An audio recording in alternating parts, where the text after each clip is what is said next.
This retrospective is for any fan who loved that movie that was released back in 2014. It was, I think, made in 2013, called As Above, So Below.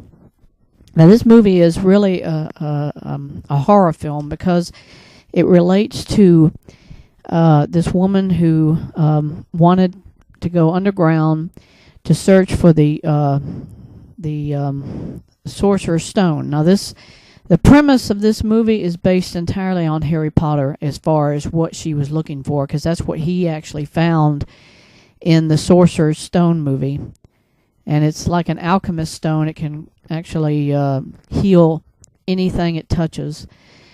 The girl who went down there with her acquaintances, she had to first find the stone, and these shots are taken from a mirror that was in the opposite chamber of where the original stone was. She had to rectify herself by putting it back where she found it.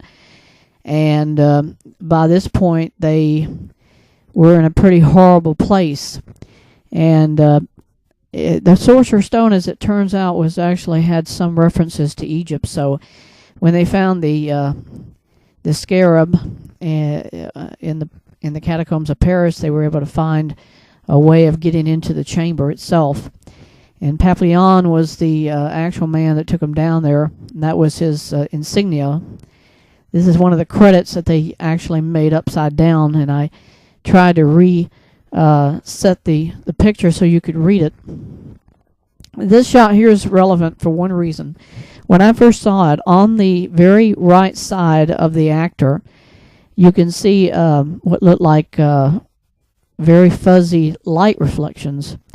And it turns out that I thought it was the lights of Paris Eiffel Tower itself blinking in the distance like it was a foggy night.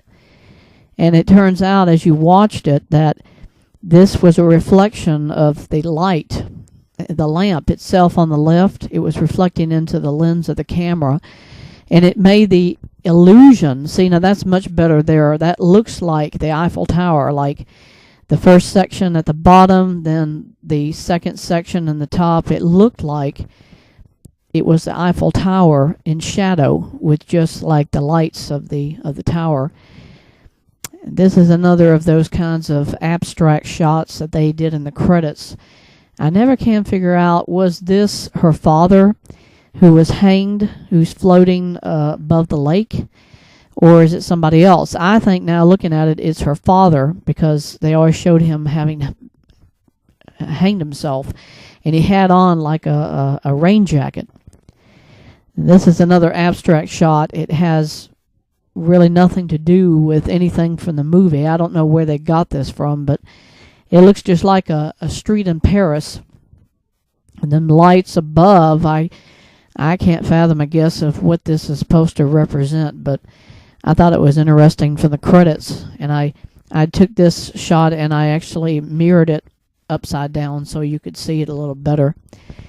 This shot here has to do with when she rectified herself and the stone, and she was going back to George.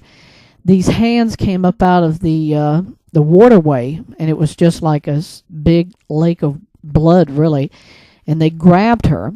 A little later, I'm going to make a reference to this, and if you've seen the movie enough times, you'll probably wonder where and what happened in that scene. This is a shot of, obviously, it's looking towards the surface of the streets of Paris. This is probably a manhole, but they got it completely illuminated, so that left you wondering, what are they trying to imply in this shot? Because you know, yeah, they were going into a different dimension when they encountered the Sorcerer's Stone and other areas under the catacombs. This is another relevant shot. This is real. This is one of many of the chambers where there were just complete rooms full of bones and skulls, and there's many of these type of chambers in the catacombs, actually. But they say that you can't reach them unless you go down into the very, very low areas of the catacombs. They've never actually been able to trace every single chamber itself. this is another abstract shot. I kind of turned it upside down. You can see the Volkswagen Rabbit. And basically that was the scene when Papillon was sucked into that regret that he had over that man that was burned to death in the car. And, you know, they never really described much about it, except that kind of explains that burned hand that he had. Now, this relates to that hand that I showed earlier that was coming out of the rock.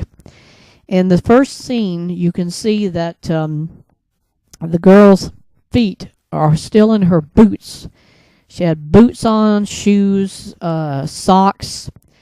And when she got grabbed by these hands in this blood lake, or a lake of blood, you see on the left side there, that little foot, that's her feet. So that tells you that once she got out of that lake of blood, they had pulled her shoes off of her and her socks. And I never thought about it until I saw it again last night, that they were basically grabbing her to get everything off of her.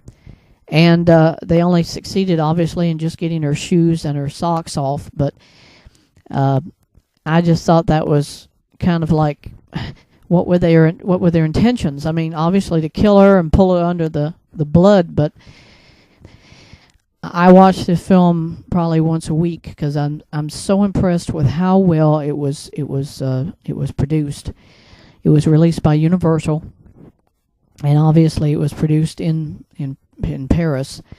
But everything I've done in searching for the soundtrack and everything else relating to the movie has come up zero. So whoever released the movie, other than Universal, like whoever originally made it in Paris, I guess they never intended for anybody to like the music, but I absolutely love those sound effects when they were trying to get out of the bottom chambers. You know, they were down there with all of these demons, and you had the guys in the robes who were definitely demons, or they were whatever you want to call. It could have been Satan and his minions down there who were trying to control the inhabitants. And here they were killing and trying to kill George and Zed and Scarlet. And you have this one scene. The assumption of the subtitles was that it was a rhythmic type of chant. You know, like how the monks do their ritual chanting, or like I can't think off the top of my head of what they do, but it sounds exactly like a foghorn if you listen to it. If not that, it sounds like a ship horn going off. You know, like in the harbor, it's just really, really deep and loud. And I've always really been impressed with that, because I kind of hoped if they released the soundtrack, they could have had other things incorporated in the songs or in the music, but anyway, they didn't. So never can actually find anything that comes close to those sound effects during that sequence. But I love this film. I surely hope that the director may do a sequel, because there are some things that were left unanswered at the end of the movie. For example, okay, so they came out into the streets of Paris. The first question I have for any fan is this: why was it that gravity was still in full effect when they opened the manhole cover from inside?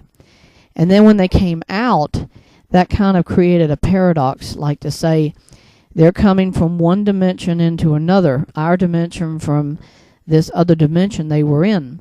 And yet gravity was still relevant on either side of the manhole cover. So when they come out, they're still able to sit upright, even though they're upside down, you know, as far as the camera is concerned.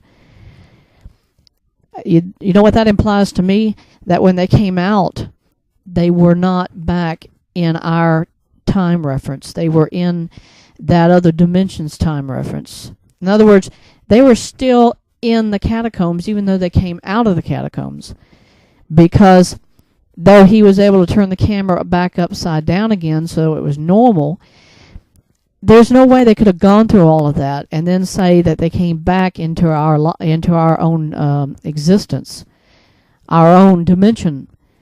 So that left that question mark open. Maybe they were still in that alternate reality that they had gone into after they found the Sorcerer's Stone. They still might be in an alternate reality of life. So maybe they could take that premise and create another movie on the basis that the storyline could have them going back into the catacombs again to try and get back out. But, you know, they'd already lost 3 people. Susie, Papillon, Ben, he was killed. And you have to think those people were left in the catacombs. They were already dead. And if you're a fan, you're going to probably figure this out. Why and how did they have the scenes that were shot by the cameras of those who died? Because they were left in the catacombs with those cameras. So there's no way we could have ever seen that footage of the cameras because they never took them out. They were still in there. They were still in the catacombs with those individuals who died.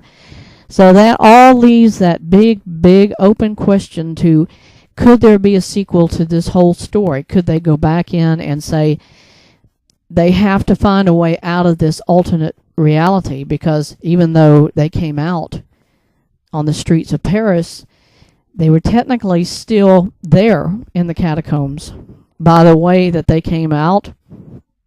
And then the implication is they got out, Zed walks away. You know, in other words, he's going on with his life, they're going on with their life. But that doesn't explain how they open the man cover and there's 2 different gravities there. They come out from inside the catacombs. And in other words, they didn't fall backwards, okay, when they came out. And yet they still could come out and then be upright. So that leaves that question mark in my mind. Could they have done another movie? Could they do another movie on that premise? So it leaves a lot of question marks unanswered. And even more odd is the fact that in every release of the video, they required you to buy the actual copy before you could even see any of the bonus features.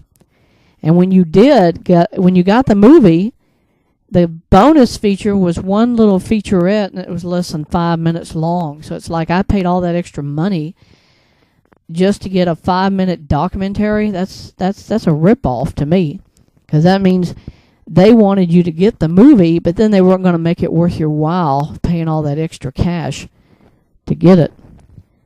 So if anybody who was involved with the movie ever sees my video, I would say it's in the interest of all the fans who love the movie as I do that y'all ought to do a sequel and try to explain, could they have gone back through the catacombs and come back out into their own reality? And then you got to answer the question of how is it that the footage that was made by those who died, how did it get out for the movie, if that was based on them getting all of it at the time and then certain ones not making it, but yet you could still see their cameras. See what I'm saying? Benjamin's camera, his was still in the catacombs with his body. Susie was still in there. Papillon was still there. You know, all of those things have to be answered. So if you ever do it, please try to answer those questions. But thanks for watching the video and for letting me share with you.